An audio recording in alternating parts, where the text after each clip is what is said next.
The Ship's Carpenter. In old Dublin city, in Erin's green isle, there lived a young maiden, her name Mary Giles.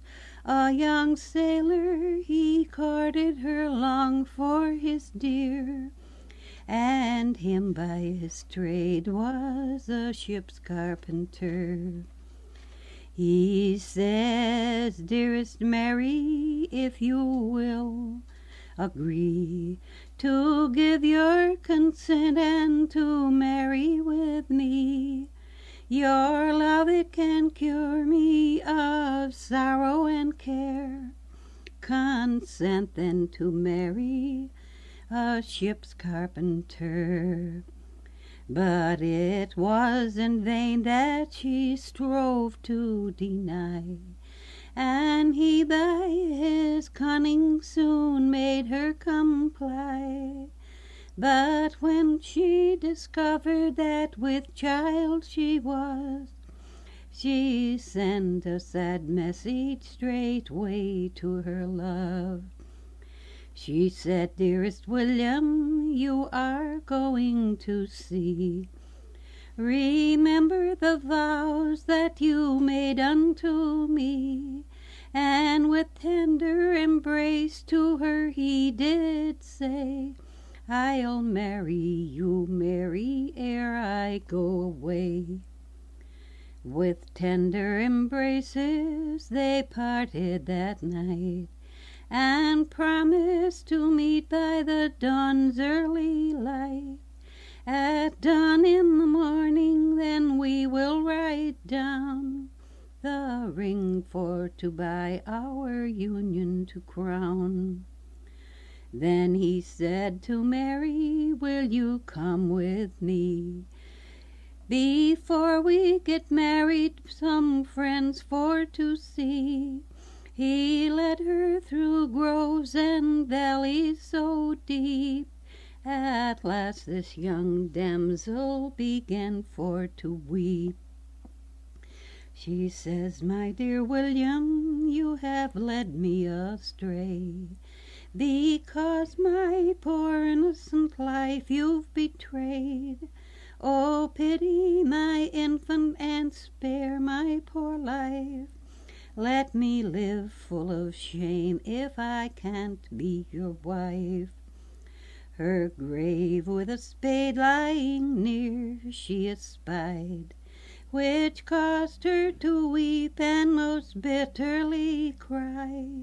He pierced her poor breast, and the blood it did flow, and into the grave her poor body did throw. He buried the body and then returned home, leaving none but the small birds her fate to bemoan. On board ship he went without more delay, and set sail for Plymouth the very next day. That night as the man having courage most bold, to get him some food he went down to the hold. A beautiful damsel appeared to him there, and held in her arms an infant so fair. Then to his amazement she vanished away. Then he told the captain without more delay. The captain then summoned the jovial ship's crew, and said, my grand fellows, I'm 'fraid one of you have murdered some damsel ere you came away, whose now injured ghost haunts the ship night and day, and who for her murder he will have to confess, or never again will his soul be at rest.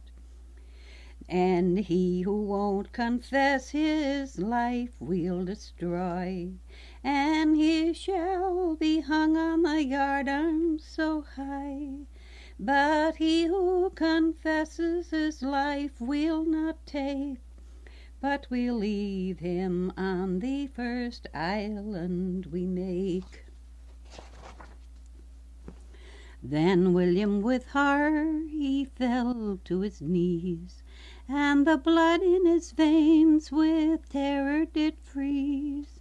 And lo, that poor creature beheld such a sight, that raving distracted he died that same night.